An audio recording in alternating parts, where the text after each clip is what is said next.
Yaş yetkinjigin sport yarışyna gazanan ýeňişinden soňra urulup öldürilenligi habar berilýär.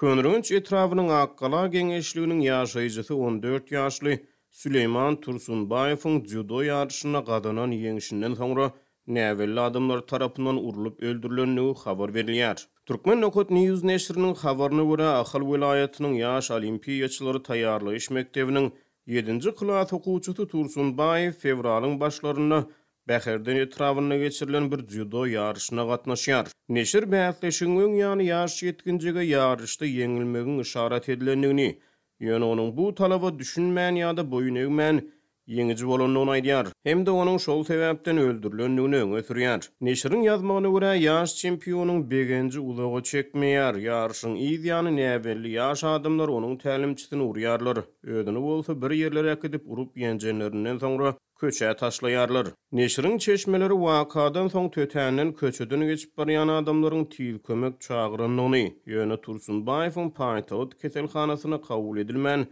daşowly urudylyny aýdýarlar. Urgulardan ejir çeken ýaş sportçy neşiriň habaryna görä, Könrünçiň etrap hassahanasyna äkidilenden soňra aradan çykýar we 5-nji fevralda jaýlanýar. Türkmen Nokot News Süleyman Tursunbaýewiň ejesiniň adyny Ziyada Hojakowa, kakasynyň adyny Matyakup Tursunbaýew diýip anyklanýany aýdýar. Bir YouTube sahypasyna 14-nji fevralda çap edilen bir videoda öýerlerini Süleyman Tursunbaýewiň enatasy Ziyada Hojakowa hemde Matyakup Tursunbaýew diýip tanışdyrýan adamlar öz ogullarynyň sport ýarışyna ýeňiji bolandan soňra urulup öldürilendigini aýdýarlar we adalet talap edýärler. Videodaky Matyakup Tursunbaýew öz oglunyň Bawarowyň ýaş olimpiýaçylary taýýarlyş mektebiniň okuwçysydygyny aýdýar. Ben Tursunbaýew Matyakup, oğlum Süleyman Tursunbaýew. Şunu Aşgabatda Bawarov owasyna okuwa girgizdim. Oğlum. Şunu urupdylar, ýenjitdiler diýip olaýdýar. Hem de oglunyň ýarawsyz ýagdaýda könrügenji getirilendigini, aradan 4-5 gün geçenden soňra aradan çykanlygyny gurrun berýär. Könrügenji gelip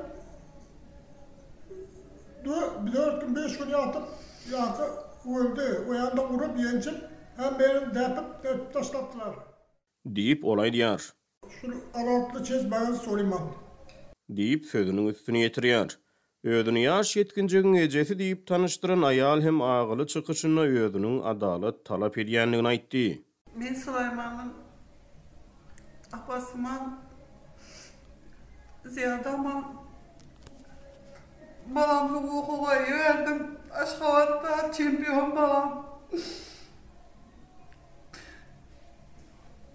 Adalet talap edemän diýip ol oglunyň ýarışda çempion bolandygyny hem de köpçülik bolup urulup ýenjilendigini aýtdy. Adalet talap edemän balamly sany ýerde kalmasyn diýip ol aglady. Hem de oglunyň halkara ýarışlarda ýeňiji bolup türkmen baýdagyny berende götürmek arzuwynyň bolandygyny gurrun berdi. Türkmenistanyň baýragyny Amerika köterip çygaman diýip balam prezident bilen salamlaşaman diýip şimdi ýarışlarda birinjilikde alyp birinji klasdan katnap